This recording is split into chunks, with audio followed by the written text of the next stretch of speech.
Certains repères bibliques et historiques nous permettent de savoir où nous en sommes dans l'agenda divin. Aujourd'hui, je vous propose de considérer l'un d'entre eux, à savoir l'année de la mort de Christ. Ce repère, l'année de la mort de Christ, est le départ d'un compte à rebours. Un compte à rebours qui nous amène jusqu'à aujourd'hui.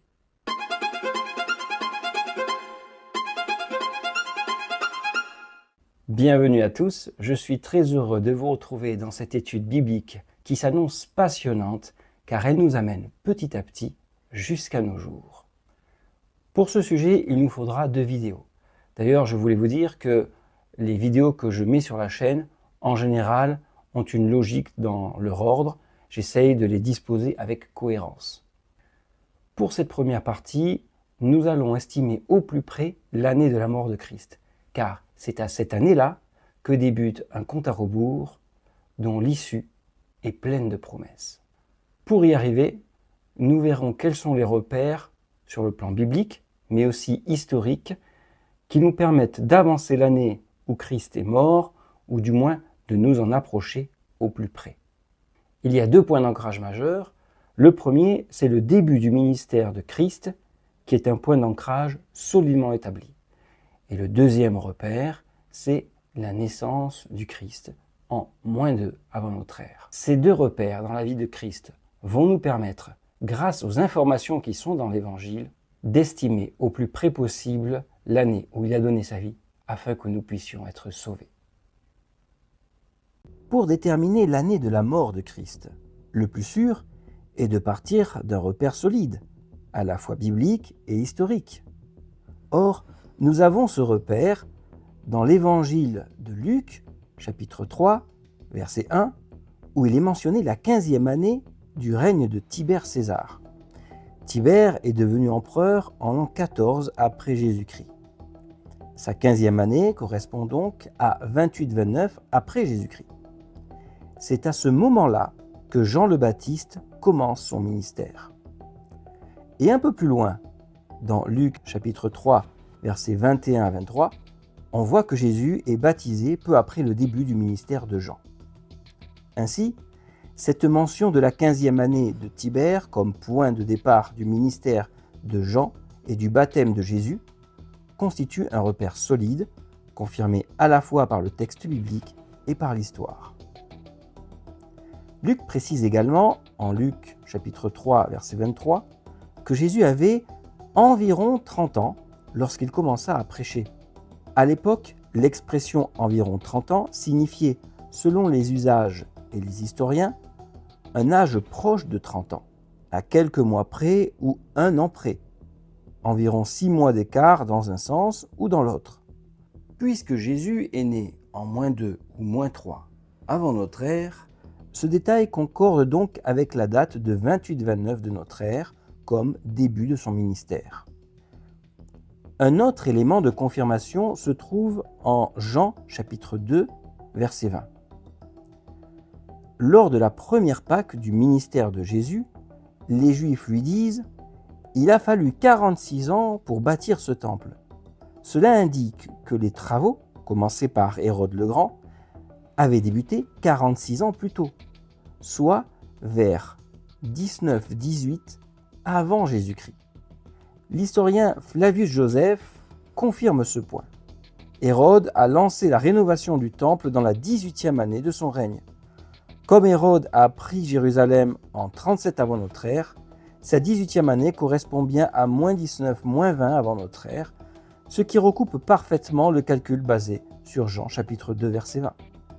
Ainsi, plusieurs repères convergent. Premièrement, Luc chapitre 3 verset 1 nous donne la 15e année de Tibère en 28-29 de notre ère, pour le début du ministère de Jean et le baptême de Jésus. Deuxièmement, Jean chapitre 2 verset 20, plus le témoignage de l'historien de l'époque Joseph, nous donne la rénovation du temple, commencée en -19, -18 avant notre ère, auquel on ajoute 46 ans, qui nous amène à 28-29 de notre ère. Troisièmement, Luc chapitre 3 verset 23, où Jésus avait environ 30 ans, ce qui selon les usages de l'époque peut varier de quelques mois à 1 an, qui est cohérent avec ces dates, étant donné qu'il est né aux environs de -2 avant notre ère. Tout cela confirme que Jésus a commencé son ministère en 28-29 de notre ère. Pourquoi donner une fourchette d'environ un an, 28-29 ? Eh bien parce que cela dépend de la manière de compter. Est-ce que l'on compte les années en cours comme années entières ou est-ce que l'on parle en années complètes et déjà achevées ?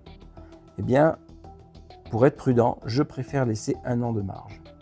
Donc, selon la méthode utilisée à l'époque, il existe un léger décalage possible, d'où cette marge de un an.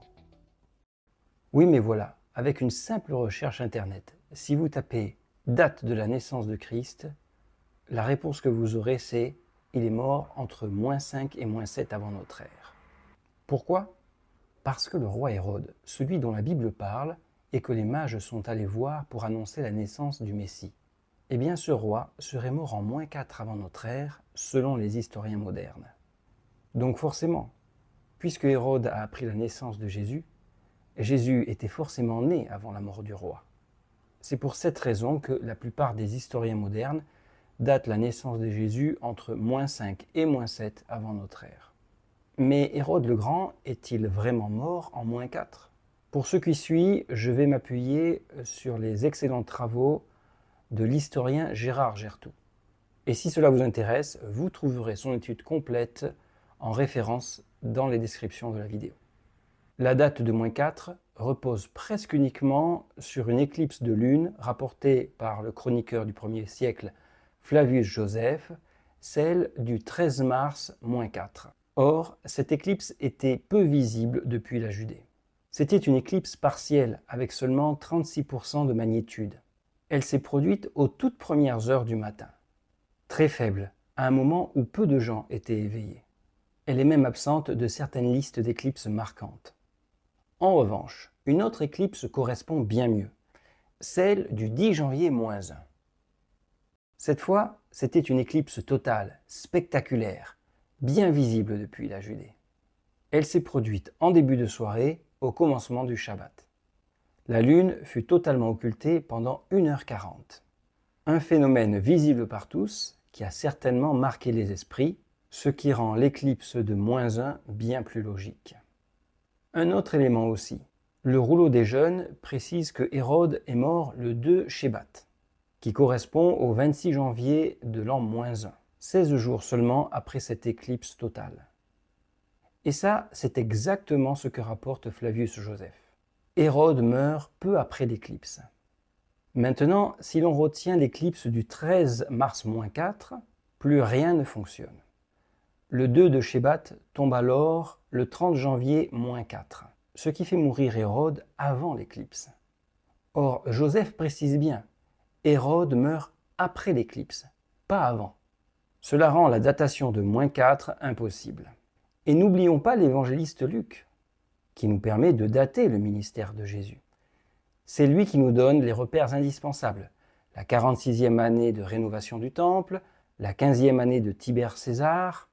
Ces repères nous permettent de situer précisément le début du ministère de Christ.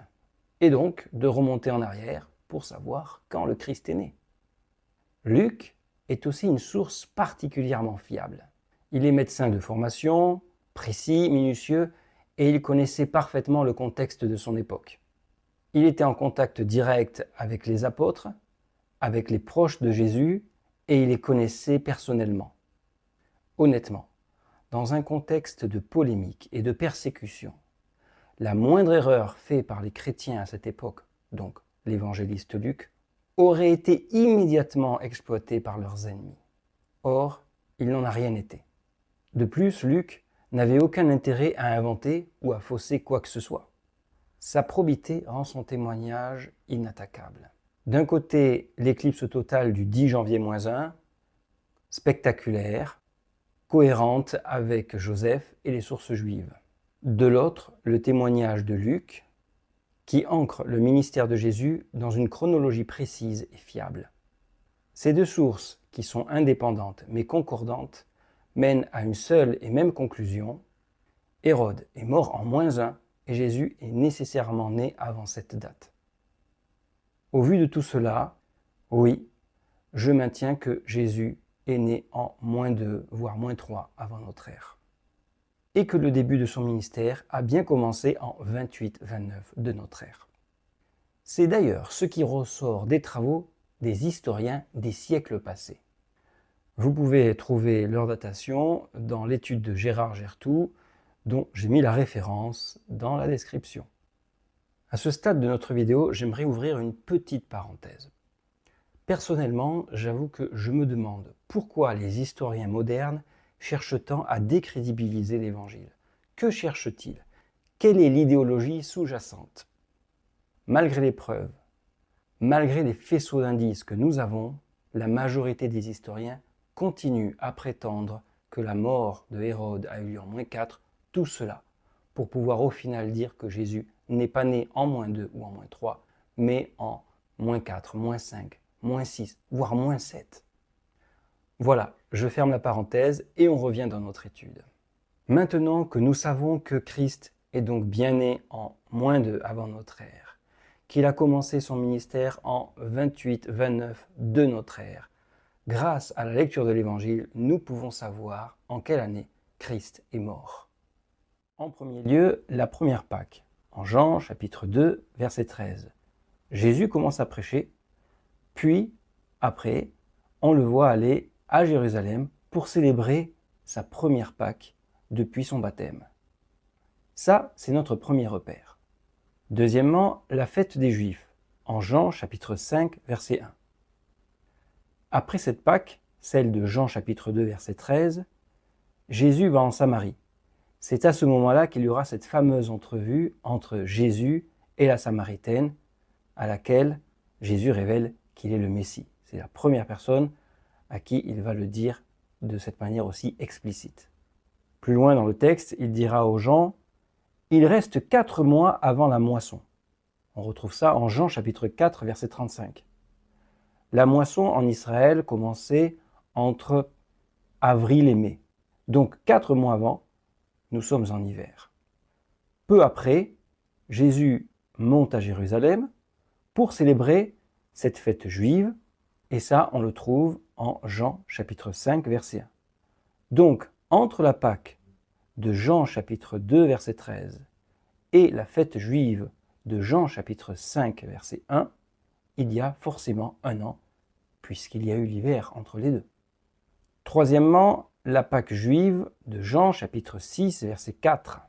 Ensuite, Jean dit, la Pâque, la fête des Juifs, était proche.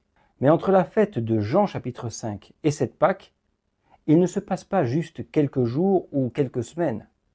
Jésus retourne en Galilée, là-bas il fait de nombreux miracles, on le voit enseigner des foules, faire le miracle avec les pains et marcher sur l'eau. De plus, les autres évangiles montrent que cette période était relativement longue. Si vous voulez le contrôler, je vous affiche les textes qui comprennent cette longue période. Par conséquent, entre la fête juive, probablement Pâques, mais on ne sait pas de manière sûre, de Jean chapitre 5 et la Pâque de Jean chapitre 6, il y a une deuxième année. Et enfin, quatrièmement, la dernière Pâque de Jean chapitre 11, verset 55. Ici, on arrive à la dernière Pâque du Christ, celle où Jésus est mis à mort. C'est notre dernier et quatrième repère. Donc, si on compte, avant la première Pâque, il y a déjà quelques mois de ministère, c'est-à-dire le baptême et les débuts de Jésus. Puis, on a la première Pâque de Jean chapitre 2, verset 13. Un an plus tard, la fête de Jean chapitre 5, verset 1. Encore un an plus tard, la Pâque de Jean chapitre 6, verset 4. Et enfin, encore un an plus tard, la Pâque où Jésus va donner sa vie en Jean chapitre 11, verset 55. Si l'on additionne les mois avant la première Pâque, puis les 3 années entières entre chaque Pâque, eh bien nous obtenons les 3 ans et demi de ministère de Jésus-Christ. Maintenant, il ne nous reste plus qu'une seule chose à faire, c'est de faire le calcul des 3 ans et demi. Si Jésus a commencé son ministère en 28, plus 3 ans et demi, on en revient à la Pâque 32. Si c'est en 29, on arrive à la Pâque 33. Jésus est donc mort en 32 au 33 de notre ère. Et ce sera la conclusion de notre première partie. Surtout, ne perdez pas la deuxième partie, car c'est dans cette partie que nous examinerons ce compte à rebours qui nous amène jusqu'à aujourd'hui. Voilà pour notre atelier d'aujourd'hui. C'est à vous maintenant de faire comme les Béréens et de vérifier les choses par vous-même. Merci d'avoir suivi cet atelier. C'était mon témoignage. À bientôt.